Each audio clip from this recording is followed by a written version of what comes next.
Assalamualaikum warahmatullahi wabarakatuh. Masih bersama saya Ufik Reza di Tamu Maronggan dan masih bersama dengan Yunda Leoni, praktisi sekolah alam di Sumatera Selatan. Dan sekaligus beliau ini juga salah satu orang yang langsung ya menyekolahkan anaknya di sekolah alam. 5 orang putranya semuanya sekolah alam. Kita 4 baru, yang kecil. Oh, benar. Ya, benar-benar. Yang paling kecil umur berapa tuh, 2 Yuk? tahun setengah. 2 tahun setengah baru bisa sekolah ya. Bentar lagi. Bentar insya lagi. Allah. Oke, kita sudah bahas di segmen pertama tentang beberapa fondasi-fondasi yang benar-benar ditekankan di sekolah alam. Tadi kita udah banyak nyinggung seputar akhlak ya di segmen pertama.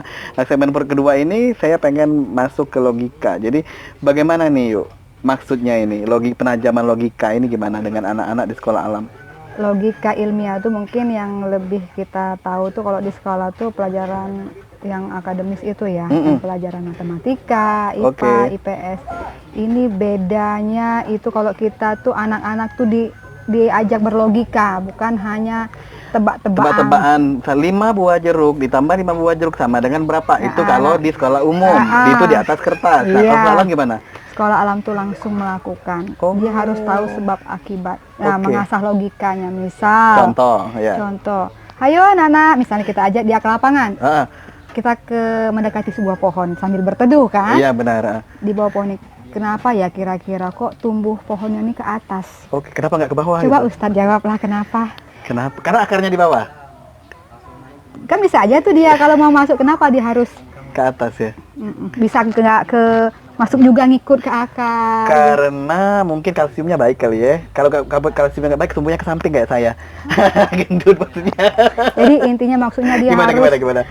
Kalau kita kan kalau dulu misalnya ini temanya mau mengajarkan biologi tentang fotosintesis misalnya. Nah, kalau dulu kan fotosintesis adalah gini, anak-anak tuh langsung dikasih jawaban. Nah, kalau kita nggak dipancing dulu, suruh dia mencari tahu kenapa. Jadi mikir dulu ya. Iya, jadi mungkin terlontar pertanyaan dari dia, bisa jadi nanti yang jawab tuh anak itu sendiri.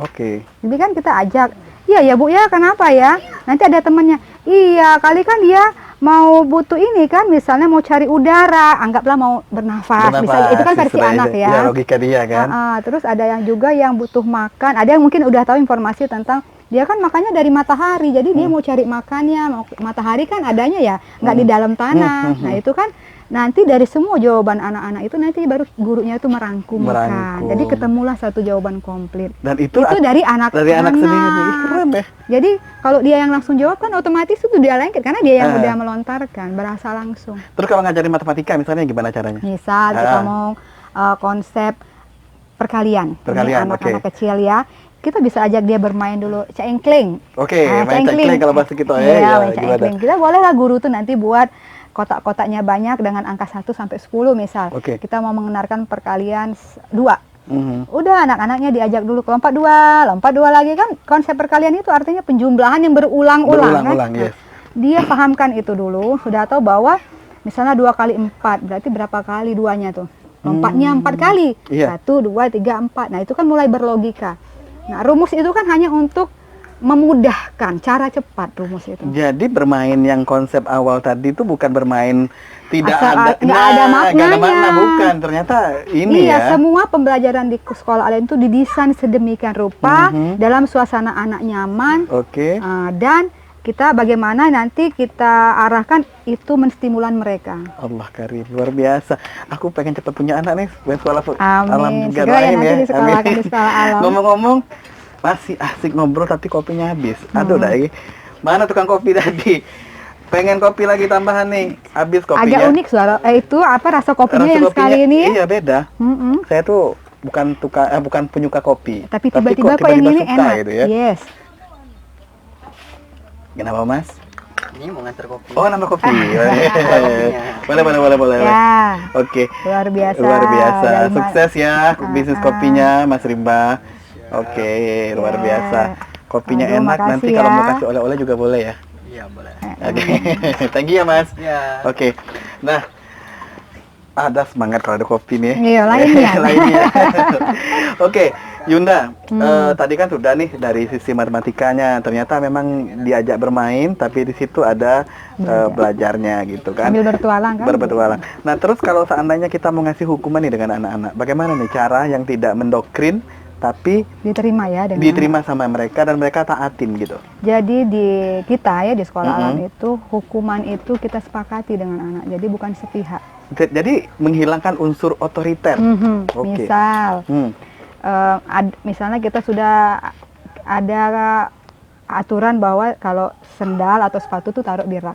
Oke. Nah, nanti kita ajak tuh musyawarah kumpul tuh anak-anak, teman-teman, kita kan sudah ada rak supaya rapi. Ibu mengusulkan sepatunya di rak. Gimana yang lain sepakat nggak? Kira-kira untuk suatu kebaikan kan biasanya oke, sepakat. Kalau ada temennya yang nggak masuk gimana? Kan ada dari mereka biasanya, Bu, dibuang ke kotak sampah aja, atau adalah beberapa hukuman. Nanti kita ambil lah, gimana? Kita ambil yang mana? Misalnya ditaruh di kotak sampah, yang nggak ditaruh di rak. Gimana yang lain sepakat? Sepakat. Nah, itu jadi pegangan kita. Jadi ketika dia ngelanggar, kita ingatin lagi. Iya, kemarin kan udah sepakat, bukan dari ibu sendiri misalnya. Ini kan kesepakatan kita sama-sama loh. Iya, jadi gitu. kalau kesepakatan sama-sama, insya Allah mereka itu dengan kesadaran nanti kalaupun dihukum, ikhlas menjalaninya. Oke, keren sekali ya. Jadi ibaratnya tuh jadi mengajari komitmen sejak dini ya. Termasuk ini nih, masalah gadget ini kan masalah yang sangat luar biasa nih bagi para orang tua sekarang kan. Kadang-kadang mereka anaknya daripada mereka nangis, ya udah deh kasih aja gadget, didiamin gadget gitu. Nah, di sekolah anak mungkin bisa ya diambil ini. Jadi ketika kita minjemin dengan mereka gadget, tapi ada sepakat kayak yang tadi sistem. Ya, misal dibuat rule kesepakatan yang intinya mereka siap kalau memang melanggar dia ya dihukum tanpa ada merasa tersiksa lah maksudnya. Misalnya boleh lah main gadgetnya tapi harus hapain dulu ini ya. Sepakat nggak? Sepakat gitu. Oke, jadi tinggal kita ayo kesepakatan kemarin, ya udah. Oh ya Bu, ini gitu kan. Kalau yang Leoni sendiri terapkan dengan anak-anak di rumah, manjur ini ya?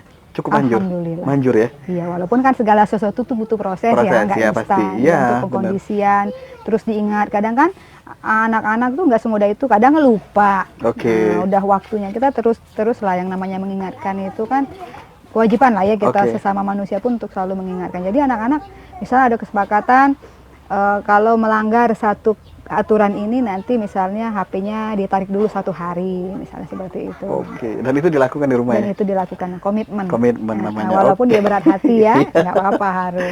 Keren sekali segmen kedua nih tentang logika dan ketajaman logika ya. Ketajaman logika yang diterapkan di sekolah alam. Ternyata bermainnya tadi bukan sembarang bermain ya, tapi bermain yang ada maknanya. Kita akan lanjut nanti di segmen ketiga. Tentunya saksikan terus obrolan kami berdua hanya di Marogan TV. Thank you Yunda Leoni. Salam buat anak-anak di rumah. Assalamualaikum warahmatullahi wabarakatuh.